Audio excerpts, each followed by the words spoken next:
Hello students, welcome to online classes. देखिए, previous class में अपन पढ़ रहे थे समास। तो आज भी अपन समास के बारे में ही पढ़ेंगे कि समास के 6 भेद होते हैं। अव्ययी भाव समास, तत्पुरुष समास, बहुब्रीहि समास, द्विगु समास, द्वंद्व समास, क्रमधारय समास। तो अपन अव्ययी भाव समास के बारे में पढ़ चुके हैं। आज पढ़ेंगे तत्पुरुष समास, जिस समास में पहले पद की विभक्ति का लोप हो और दूसरा पद प्रधान हो, उसे तत्पुरुष समास कहते हैं। कि जिस समास में पहले पद की विभक्ति का लोप हो और दूसरा पद प्रधान हो, उसे तत्पुरुष समास कहते हैं। विभक्ति का लोप अर्थात कारक चिन्हों का, और दूसरा पद होता है वही मुख्य होता है। यथा जैसे देखिए, राज्ञ है पुरुष है, इसका पद बनेगा राजपुरुष है। तो राजपुरुष है कहते हैं तो भी इसका अर्थ वही निकलता है, राजा का पुरुष। और राज्ञ है पुरुष है कहते हैं तो भी इसका वही अर्थ निकलता है, राजा का पुरुष। यहाँ उत्तर पद प्रधान होता है, तो उत्तर पद है इसमें पुरुष और उसी की प्रधानता है, अर्थात दूसरा पद पुरुष है और पुरुष की ही प्रधानता है। पहले पद में विभक्ति का लोप, इसका अर्थ होगा राजा का पुरुष, तो इसमें विभक्ति चिन्ह लगा है का।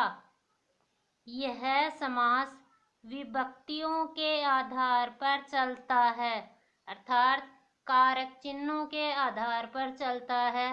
जैसे कर्ता ने कर्म को कर्ण से संप्रदान के लिए अपादान से अलग होने के अर्थ में, संबंध का के की अधिकरण में पर संबोधन हे हा अरे आदि। तो देखिए, ग्रामम गतः है, इसका पद बनेगा ग्राम गतः है। तो गांव को गया हुआ, ग्राम गतः का भी वही अर्थ है, गांव को गया हुआ। और ग्रामम गतः का भी वही अर्थ है, गांव को गया हुआ। तो को कर्म को, तो इसमें द्वितीय विभक्ति का प्रयोग हुआ है, तो यह समास का भेद है। तत्पुरुष द्वितीय विभक्ति का प्रयोग होने के कारण उत्सर्ग परंपराया इसका विग्रह करने पर पद बनता है उत्सर्ग से परंपराया। उत्सर्ग से रामस्य में जिस प्रकार से षष्ठी विभक्ति का प्रयोग हुआ है, उसी प्रकार उत्सर्ग से में छठी विभक्ति का ही प्रयोग होगा। उत्सर्ग से परंपराया, उत्सर्ग की परंपरा। तो का के की, इसमें छठी विभक्ति का प्रयोग हुआ है, तो इसका भी वही अर्थ है, उत्सर्ग की परंपरा या उत्सर्ग परंपराया बोलते हैं तो भी इसका वही अर्थ निकलता है, उत्सर्ग की परंपरा। हस्तेन लिखित है, इसका पद बनता है हस्त लिखित है, हाथ से लिखा हुआ।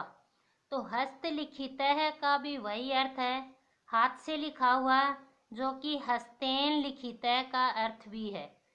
अब से, कर्ता ने कर्म को करण से, तो इसमें तृतीय विभक्ति का प्रयोग हुआ है। चोरादभयम, चोरादभयम, इसका पद बनता है चोर भयम। तो इसमें पांचवी विभक्ति का प्रयोग हुआ है कि चोरों से डर, इसका भी वही अर्थ निकलता है, जो कि विग्रह करने पर चोराद भयम की चोरों से डर, इसका निकलता है वही अर्थ चोर भयम का होता है। कि समास विग्रह करने पर भी इनके पदों में कोई अंतर नहीं आता है, अर्थात अर्थ में कोई भी परिवर्तन नहीं होता है। अब देखिए, तत्पुरुष समास के बाद में पढ़ते हैं अपन कर्मधारय समास। अव्ययी भाव समास के बारे में पढ़ चुके हैं, तत्पुरुष समास के बारे में पढ़ चुके हैं।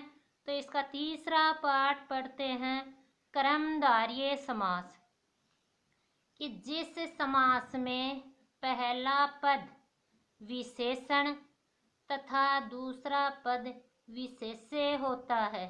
कर्मधारय समास में पहला पद विशेषण होता है और दूसरा पद विशेष्य होता है, उसे कर्मधारय समास कहते हैं। कि पहला पद विशेषण और दूसरा विशेष्य, अर्थात उपमान और उपमेय का भी संबंध रहता है इस समास में। जिस प्रकार से विशेषण और विशेष्य का रहता है, उसी प्रकार इस समास में उपमान और उपमेय का भी संबंध रहता है। इस समास में विशेषण और विशेष्य या उपमान और उपमेय का संबंध रहता है, कि या तो विशेषण और विशेष्य का या फिर उपमान और उपमेय का संबंध रहता है। यथा जिस प्रकार से देखिए, नीलम कमलम, नीलम कमलम विग्रह करने पर इसका पद बनता है नीलम कमलम, तो यह पद बनेगा नील कमलम।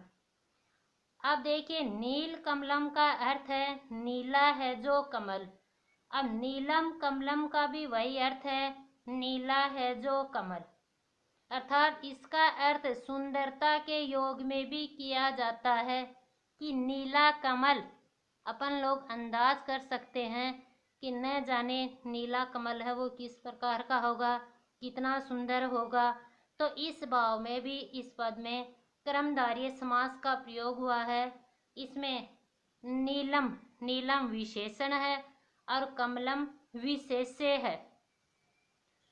दूसरा एग्जाम्पल देखिए, पीतम अंबरम इति, तो इसका पद बनेगा पीताम्बरम।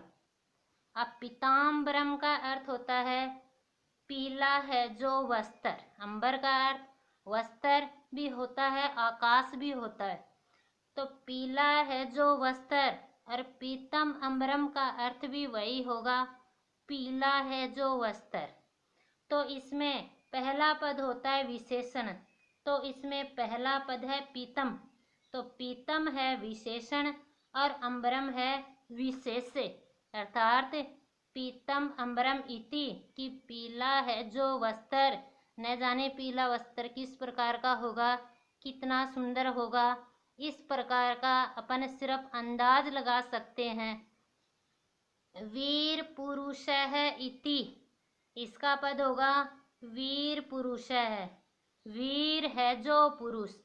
अब वही अर्थ इसका विग्रह करते हैं तो भी अर्थ में परिवर्तन नहीं होता है, वीर है पुरुष है इति, कि वीर है जो पुरुष।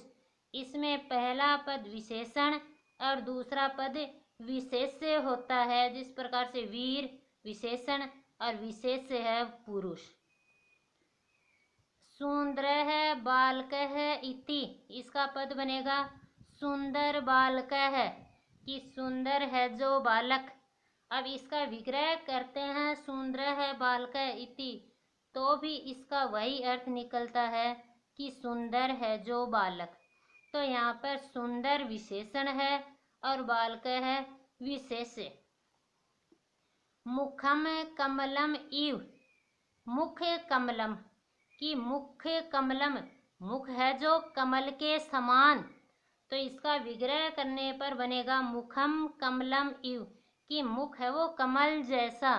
तो सिर्फ कल्पना कर सकते हैं कि इसका भी सुंदरता के भाव में, कि न जाने कमल जैसा मुख है वो किस प्रकार का होगा, कितना सुंदर होगा।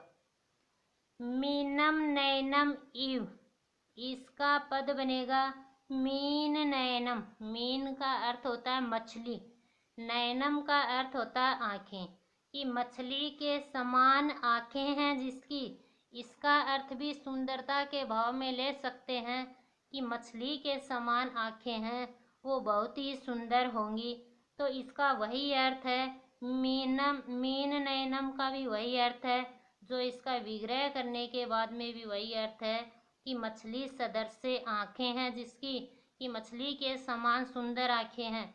अब अपन को इनमें विशेष अर्थ का पता नहीं है, यदि अपन को पता हो कि मछली के समान आंखें किसकी हैं, सुंदर बालक कौन है, वीर पुरुष कौन है, पीले वस्त्र कैसे हैं, यदि अपन को विशेष अर्थ का पता लगता तो इसमें बहुव्रीहि समास का प्रयोग होता, बल्कि अपन को इसमें विशेष अर्थ का पता न होने के कारण इसमें क्रमधारय समास का प्रयोग हुआ। थैंक्स। आप हमारी ऑनलाइन क्लास को स्टेप बाय स्टेप पढ़ते रहना।